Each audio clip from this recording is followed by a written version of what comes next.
Este es el 7º episodio de Más Podcast para Más Orgullo.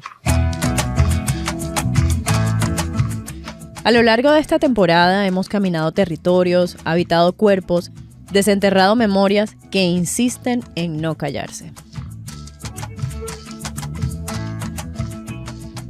Yo soy Ana Teresa Puente, hablándoles desde Colombia, y tengo el cuidado y la alegría de acompañar este y el próximo episodio de la temporada. 2 capítulos que laten distinto, que ocupan un lugar íntimo en nuestro colectivo, porque nacen de la necesidad de mirarnos hacia adentro y nombrarnos sin traducciones, sin permisos. Aquí nos detenemos a pensar lo que ha dejado esta segunda temporada, lo que se ha movido, lo que ha dolido, lo que ha florecido.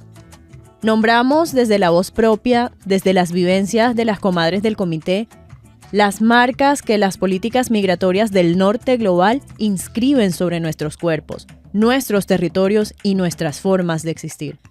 Pero también nombramos lo que resiste, lo que desborda, lo que no logra ser contenido por sus fronteras.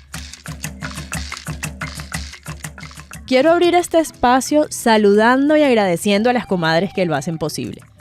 Delia Pinto Santini, Mayvi Hugueto Ponce, Raiza de la Hoz, Evelyn Laurent Perrol, Ana Gabriela Cano, Gema Lipado Oscanga y Milvia Pacheco Salvatierra. Y por supuesto a les compañeros del Comité de Comunicaciones Minox Minotti y Patricia Franco. Nosotros somos un comité que se encuentra semana tras semana para trenzar ideas, afectos y memorias, sosteniendo la palabra como quien sostiene el fuego. Así que a todos quienes hacen parte de este tejido, les digo gracias por sostener, por sembrar, por crear y por chacharear semana tras semana. No toco nada, pues. Okay. La Raiza burlándose. Mira, coñita, deja de burlarte, que estoy preguntando. Eso es caca. No, exacto, caca. Y es que aquí se prende todo el chachareo para la gente que le gusta más del comadreo. Ya te dije que guap. Chica, pero está siendo proactiva, déjala, porque por todo Dios. El podcast se viene aquí entero para que toda la gente sepa lo que tengo. Vamos a cantar, vamos a decir, vamos a contar lo que viene en la historia negra aquí, para que sepan que toda esta gente viene con sancocho para ti. Porque sí, el chachareo es una de nuestras herramientas metodológicas. Una práctica viva, desobediente, que desarma las formas rígidas del decir y abre espacio para que la conversa respire, se desborde y se vuelva casa. Un espacio seguro.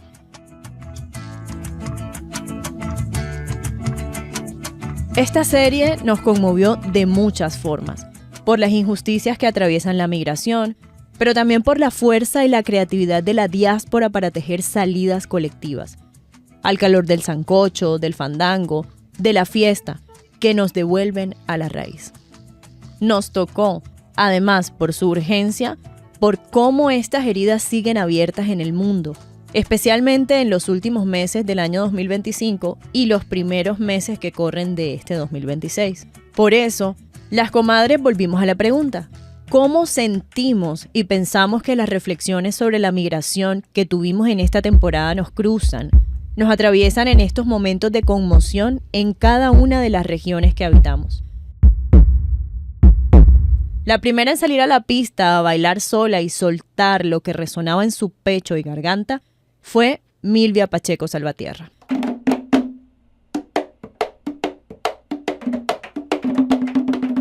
Siento que yo desperté a mi entender de quién soy a través del proceso migratorio. Antes de moverme, cuando viví en Venezuela, yo siento que había una incapacidad de mirar ciertas violencias, estructural, porque estaban sentadas desde el momento en que abrí los ojos al mundo y pensé que la vida era así. Cuando reviso esto desde la migración, cuando empiezo a hacer preguntas y cuando empiezo a sentirme como que esta violencia se aumenta, empiezo también a entender que es una violencia que está instituida sistemáticamente. Yo despierto a entender mi experiencia de mujer racializada a través del proceso migratorio, a través de cuestionarme mi identidad aquí en los Estados Unidos.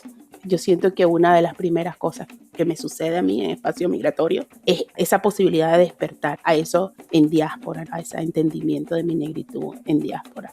Y a sentirme conectada más allá de lo que es una nación, sentirme conectada a la diáspora más allá de lo que es una nación. Por el otro lado, dentro de esta cosa de sentir, realmente somos, no quieren, ¿no? La reflexión de no querer que nuestras comunidades migren y crear como todo un montón de limitaciones y de acceso, ¿no? Esa violencia que se crea. Yo siento que yo la viví durante ese proceso también migratorio, llegar aquí a los Estados Unidos, tratar de intentar de hacer las cosas supuestamente por la legalidad y después sentir como esa cosa difícil que es acceder a esa supuesta legalidad. Entonces atravesar todas esas cosas también me hizo entender cómo este es un sistema que está hecho para que nosotros no pasemos esos bordes y que en el momento en que lo viví no estaba tampoco tan consciente de eso. Es hasta tener un espacio de encuentro con otras vivencias que me ha dado la oportunidad de entender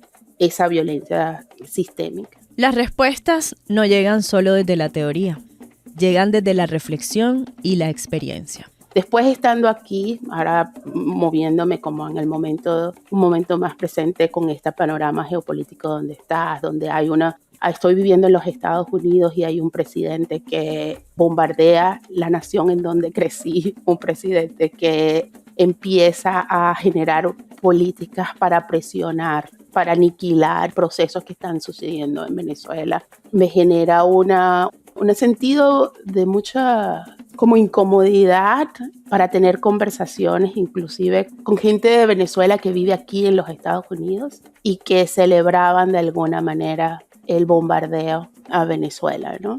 Esa cosa de sentirme en diáspora, de poder decir cómo puedo unirme, cómo puedo conectarme con el dolor que pueden sentir los venezolanos ahorita estando con este ataque que está sucediendo y ver cómo hay grupos venezolanos que celebran el hecho de ser bombardeados. Muchas contradicciones en mí en el momento en que yo estoy aquí en este país mirando cómo están violentando la soberanía del territorio en donde nací y cómo hay gente, familiares, amigos, sufriendo el impacto de ese ataque y cómo ver que hay una comunidad migrante que también celebra ese ataque, una comunidad. Eso generó un profundo dolor en mí y que continúo tratando de conciliar, entender desde dónde responden los venezolanos en diáspora que celebran la aniquilación de otros venezolanos. Todo empezaba a las 2 de la mañana, hora local. Sí, yo escuché, ¡ay, mamá, mira otra! Alrededor de las 2 de la mañana, los habitantes de la capital venezolana se vieron sorprendidos por explosiones. Estos otros daños corresponden a lo que sería la base militar La Carlota, otro de los puntos atacados en Caracas. Pero la conversación viró hacia lo concreto. Una de nuestras comadres, Maybe Hugueto Ponce, vivió los hechos a los que se hace referencia en los audios que acabamos de escuchar, en donde el desplazamiento y la huida no fueron una elección, fueron el único camino. Tanto mi casa como mi trabajo fueron objetivos militares. Hablando del descaro, ¿no? De Venezuela se dijo que se atacaron solo objetivos militares y no es cierto. Yo vivo en las residencias que están dentro del fuerte y hubo edificios que fueron impactados. Y dentro de mi trabajo, que es el Instituto Venezolano de Investigaciones Científicas, también cayeron misiles. Muy cerca, por cierto, y nada casual, del reactor nuclear, que pudo haber generado... Creo que estás moviendo un lapicero o algo. Cierto. Vale. No, sí, gracias. Un poco el sonido del lapicero que estábamos escuchando es la ansiedad que me produce recordar el evento, ¿no? Que el misil que cayó en el IBI casi irrumpe en el reactor nuclear y cerca de un espacio donde había reactivos químicos, y eso pudo haber ocasionado la evacuación de Caracas, La Guaira y Miranda. Bueno, yo en esta serie traté de aprender, traté de escuchar, traté de entender en amplia gama qué es esto de migrar, porque siempre le tuve, yo no sé si miedo, nunca fue mi interés salir del país, y cuando nos empezó a pasar en Venezuela lo sentía alejadísimo. En algún momento me coloqué en la ola esta que estuvo muy mal de subvalorar la gente que se estaba yendo. Hasta que vi un video que estaba obviamente muy racializado para el lado blanco y comenzaron a irse amigos, familiares. Y yo decía, epa, algo nos está pasando. Entonces ahí dejé como de subvalorar el asunto y seguir viéndolo desde lejos, porque es un asunto para mí, de verdad, que no había atravesado mi subjetividad, mi necesidad, mi conciencia. De hecho, yo decía con total seguridad, y lo cuento porque me parece irreal que esté sucediendo, que el lugar más seguro del planeta para mí era Caracas. Entonces, lo que sucedió el 3 de enero era así como, no sé, un realismo mágico reloaded. Entonces yo me dediqué en la serie a escuchar, a entender, participé poco porque precisamente era entender esa dimensión tan grande que es la migración. Y por eso cuando trato de hacer el resumen, yo digo, pero es que la migración, en mi caso, son migraciones a pequeña escala, porque uno se ha tenido que mover de espacios donde no es bien recibido, donde hay un racismo simbólico, donde hay un racismo latente, o uno se tiene que reacomodar a los espacios y en este momento entender que parte de amigos y familiares se fueron. Entonces siempre está, y sobre todo por ser afrodiáspora, la migración está. Pero más allá de eso, es un proyecto que se ha agenciado por élites, por imperios, para precisamente hacer lo que estamos viviendo en estos momentos, no solo en Venezuela, sino en la región, y también entre árabes, persas. Es decir, es una plataforma para despojar no solo territorios, riquezas, subsuelo, oxígeno, agua, sino para erradicar cuerpos que se consideran desechables.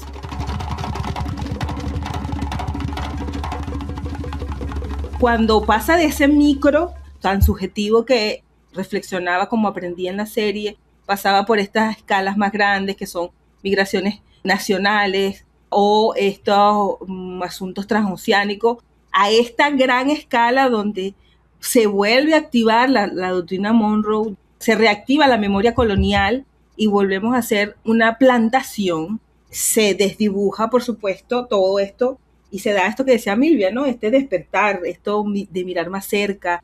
En mi caso me generó al principio una desesperación terrible, porque era por primera vez pensar en, ¿será que me tengo que ir? Tengo que irme como me fui ese día 3 de enero a las 2:30, 3 de la mañana, salir de mi casa con mi esposo, mi gato. Me sacó de mi casa sin peinarme, sin arreglarme, en pijama, y digo esto no como un chiste y como una banalidad, sino como un elemento que tocó mi dignidad, tocó la dignidad de mi país, de mi región, porque lo que está en juego no es solo Venezuela, es un tema de América Latina vista como la plantación.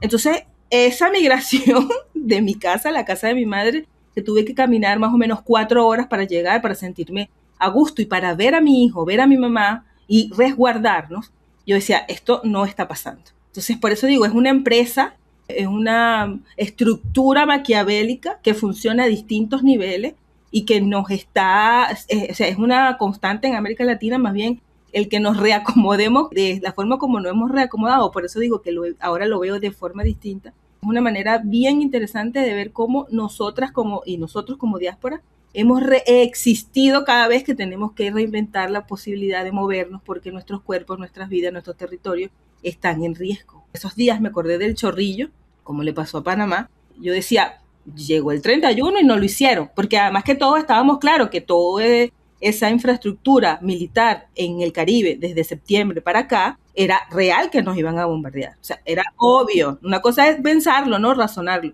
Pero yo decía, bueno, ya el 31 no lo van a hacer. Yo decía, lo van a hacer en fiestas, como hicieron en Panamá. Y me relajé. Pues no, nos dieron el 3 de enero. Es decir, con toda la carga simbólica que significa darle a un país que está durmiendo, que viene de fiesta, que está tranquilo, que está desarmado, que no está metiéndose con nadie, y le cae una bomba al frente de su casa, al frente de su trabajo.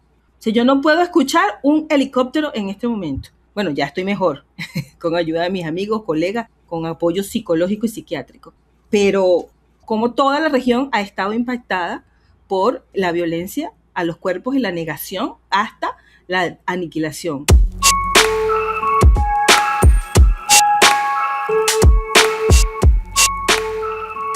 Por su parte, nuestra comadre Delia Pinto Santini, también venezolana con ciudadanía estadounidense, volvió sobre la pregunta.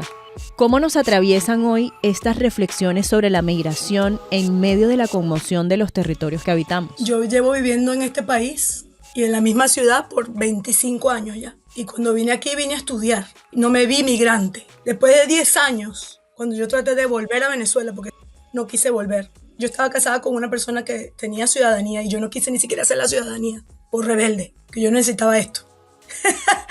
Y me fui de regreso a Venezuela porque ahí es donde yo quería estar y no se dio. Y me regresé para no perder papeles, porque me dio pánico no tener la posibilidad de que mi hijo estuviera en una situación en un país que estaba siendo difícil. Y la calidad de vida, sí, es verdad, la calidad de vida que yo había tenido en 10 años aquí no iba a ser la misma después de tener incluso un doctorado. Llegar a Venezuela y no tener un salario que me permitiera ni siquiera alquilar mi propia casa. Mi hijo, que yo lo llevaba a la escuela y lo traía, mi mamá lo tenía que llevar a la escuela, yo vivía con mi hermana. Y te da ese miedo, porque a pesar de que te quieres resistir a ese sistema, te quieres resistir y decir, yo soy venezolana y yo no voy a hacer fuga de cerebro. Tú te resistes, pero el sistema está pasando sobre ti y tú estás cambiando sin darte cuenta. Yo no pude con eso.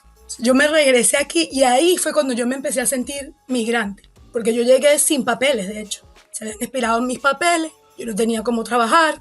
Yo llegué incluso a sentirme tan mal porque no sabía qué trabajar. Estabas deprimida, estás ansioso, tienes un doctorado, ¿para qué sirve eso? Entonces yo tuve que empezar, incluso yo hasta limpié con amigas así por debajo. Y mi mamá, ahí viene lo de la fuerza de nuestra familia, ¿no? O sea, que hace que nos sostengamos, como la espiritualidad te sostiene. Y es esa cosa de la familia y de la amistad, ¿no? O sea, si no fuera por mi espiritualidad y por mi mamá y por los medios de comunicación que te dijeran, tú puedes, tranquila.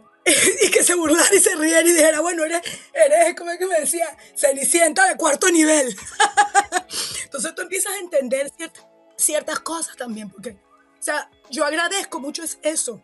¿Por qué lo agradezco? Porque me enseñó que sí, que en mi cuerpo, que no es en mi cabeza, no es un doctorado, que está en mi capacidad de sobrevivencia, sino que está en mi propio cuerpo, que yo sabía hacer tortas, yo sabía cocinar, que yo sabía que leerle cuentos a niños, y que con eso se podía sobrevivir. Pero el sistema es coño de madre. El sistema te hace ver como que, y es lo mismo, o sea, el sistema te hace ver que si tú estudias, tú puedes sobrevivir y vas a estar en una mejor situación, un mejor estatus. Desde ahí, nos compartió una experiencia que nos sacudió y nos empujó a mirar la migración como lo que también es. Una estructura organizada que, bajo la lógica de lo tecnológico, termina operando como un aparato deshumanizante. Entonces, yo me acabo de mudar aquí de un sitio a otro. Yo nunca me habían gritado lo que una persona, un muchacho que estaba en un estado de salud mental grave, parece. Hubo un momento de interrupción en la calle donde estábamos y su mamá venía pasando y se les pichó el caucho y él creyó que éramos nosotros. Ahí estábamos 2 personas, una persona mexicana filipina, yo venezolana, mi hijastro que es panameño, todos morenos, hermosos. Mi amiga Teresita, mexicana. Y este muchacho blanco salió a insultarnos, nos dijo cosas como jamás. Él era como que se había estado pegado del televisor y había estado oyendo todas las cosas que Trump decía, todo el odio que hay allá afuera. Nos empezó a decir, basura afro, me decía a mí. Pelo horrible, me decía. Qué pelo tan espantoso, ¿qué haces aquí? Uno de mis amigos tenía el pelo largo, tenía el pelo largo. Ese pelo largo, eran insultos hacia nuestra forma física, hacia ¿qué haces tú aquí? O sea, un sitio donde te estás recién mudando, que tú no esperas algo así. Y tú eres ciudadano. O sea, yo soy ciudadano. Y esta persona estaba insultando todas las cosas. Fue muy, muy, muy fuerte. Entonces yo me pregunto ¿cómo le das amor? Yo en ese momento yo no podía sentir amor. Yo lo que hice fue reaccionar en un momento. Lo único que yo le pude decir me dijo Mexican. O sea, decía de todo. Él quería decir de todo. Y yo lo único que logré decirle fue, I'm proud Mexican, o sea, soy orgullosamente mexicana, le dije. Y después le dije, you're ugly, tú eres feo, es lo que yo decía. Y después me dije a mí misma, Delia, ¿qué haces tú cayendo en esto?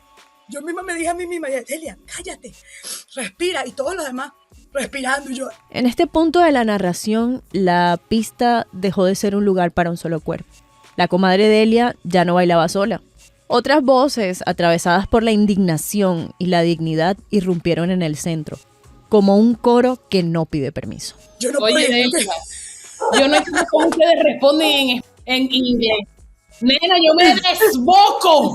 Yo no podía creer la paz de las personas que andaban conmigo. Yo no podía creer la paz. Si no es por la paz de todos los demás, yo no sé qué hubiese yo hecho. Yo lo que me siento orgullosa es que yo no insulté de regreso, sino que yo decía lo que me decían. Yo decía, sí, estoy orgullosa. Sí, el feo eres tú. Pero yo estaba mal. Claro, Estaba asustada. Y después quedé muy asustada porque yo lo que escuchaba era un muchacho que están mal y que agarran una pistola y te matan. Y yo decía, va a venir el día siguiente y nos va a matar. Esto es ser arrecho. Y bueno, hasta ahora ya llevo una semana aquí. Ese muchacho no sé qué le pasó. La señora explicó que está mal, que se está divorciando, que es un señor, que su hijo está inestable, pero que él es un muchacho bueno, que él nunca dice estas cosas. Y yo, wow, esto está peor. Esto está peor. Que esta señora diga eso, está peor. Porque no puede ser que no se dé cuenta que su hijo está, pero mal. Y que lo que ha dicho es todo racista y falto de todo. Desafortunadamente, una escena cotidiana. Una calle cualquiera, un recién llegar, un grito, un señalamiento, un odio aprendido que encontró dónde posarse. Cuerpos migrantes, diversos, hermosos en su estar juntos, fueron leídos como amenaza. Y sobre ellos cayó una lengua afilada, cargada de desprecio. Insultos que no nacen solos, sino que se incuban en pantallas, discursos y miedos instaurados. Y yo no sé cómo hacemos, cómo nos protegemos. Es ahí la cosa. Es muy duro. Entonces tú dices, ¿cómo tú sostienes a esta persona sin hacerle daño? Pero ¿cómo tú te cuidas para que no te hagan daño a ti también? Dios mío, ¿cómo sostienes estas dos verdades? Porque son dos verdades. Lo que nos sostiene. Repetir mantras como amor, orgullo, soy, tejer, resistencia. Detenerse y respirar. No para olvidar lo ocurrido, sino para no perderse dentro de ello.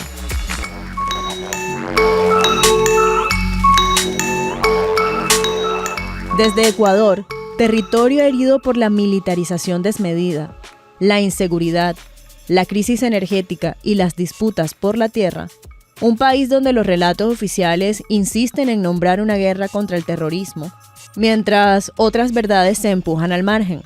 Las heridas sobre comunidades racializadas, el avance extractivo en territorios ancestrales, la deuda que desarma lo público, emerge una voz desde el borde de esos silencios.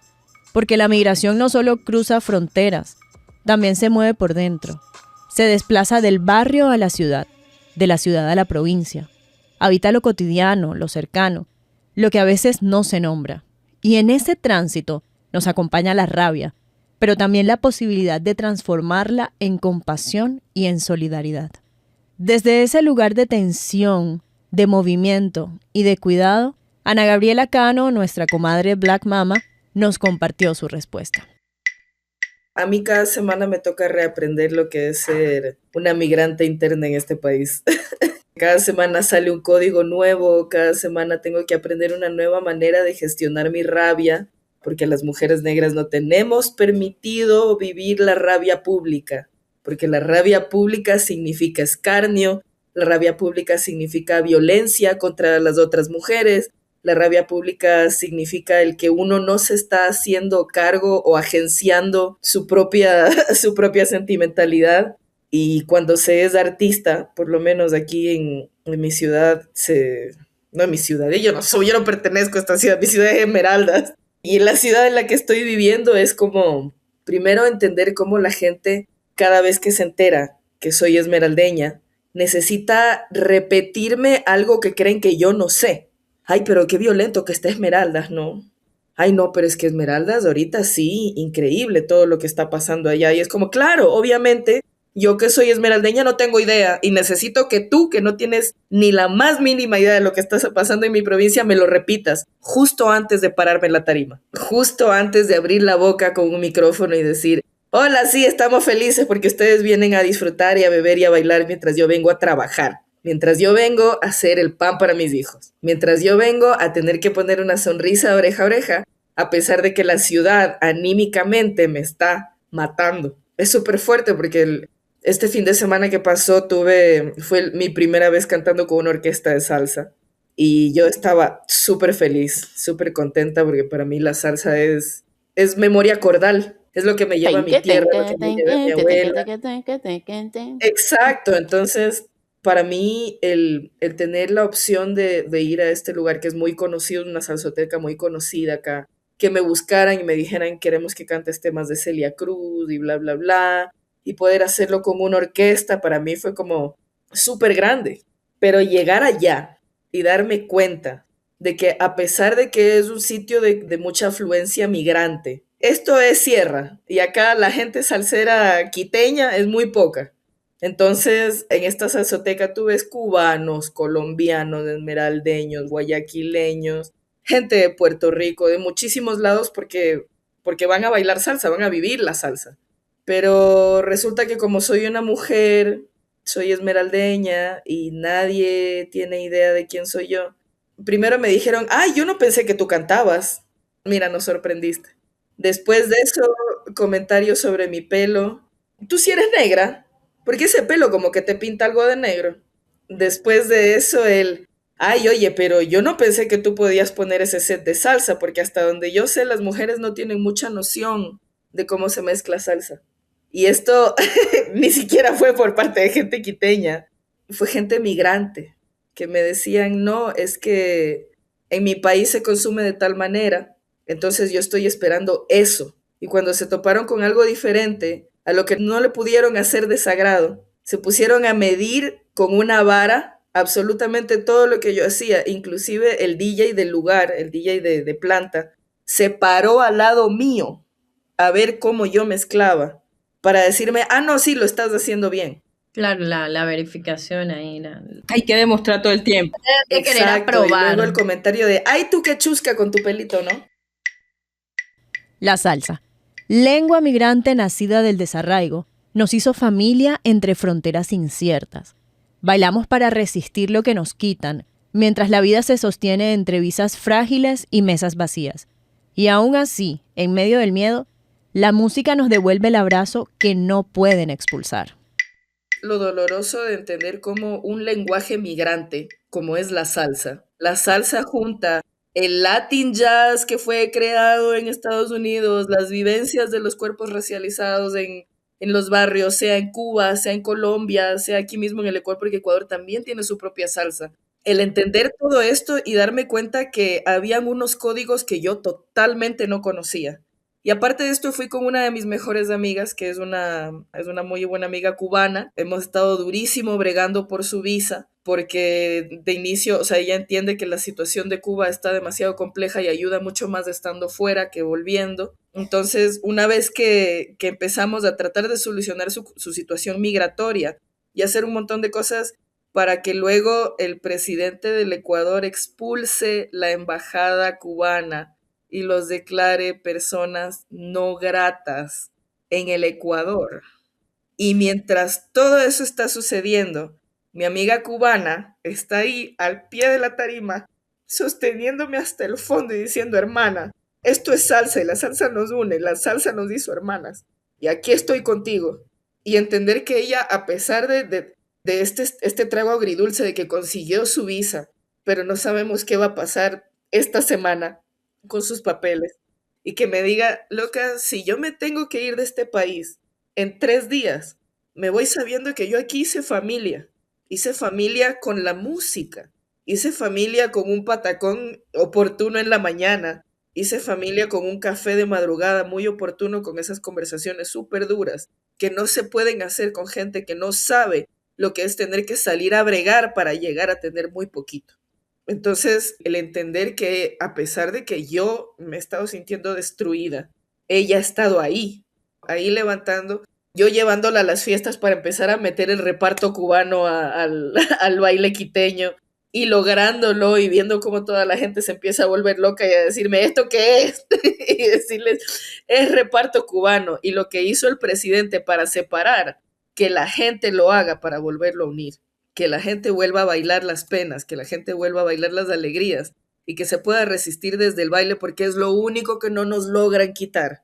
A pesar de que nos quiten la bulla en la calle, de que nos quiten la opción de poder ser ese migrante bullicioso, ese migrante de la voz alta, del ruido donde se para, todo este tipo de cosas, a pesar de que nos quieran meter este miedo, llega un punto en la noche, un punto en la fiesta, un punto en la comunidad de la fiesta, que sí nos podemos volver a abrazar.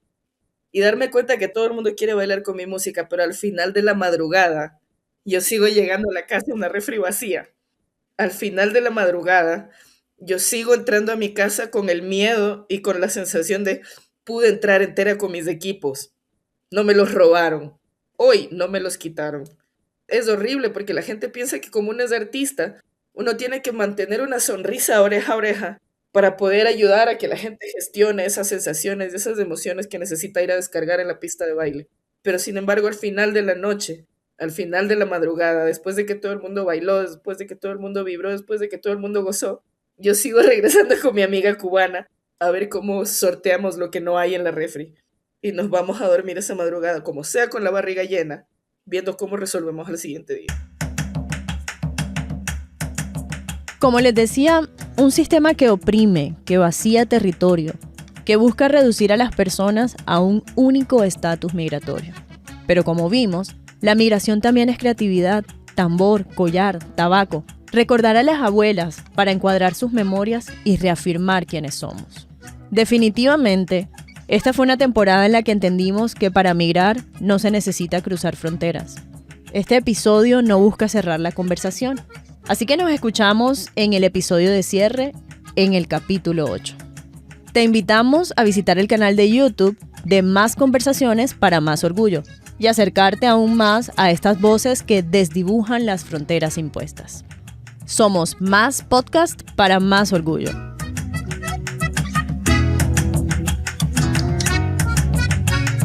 Esta es una producción de Movimiento Afro-Latino Seattle con el acompañamiento de La Voz Lab y el apoyo financiero de For Culture a través de la subvención Heritage Projects.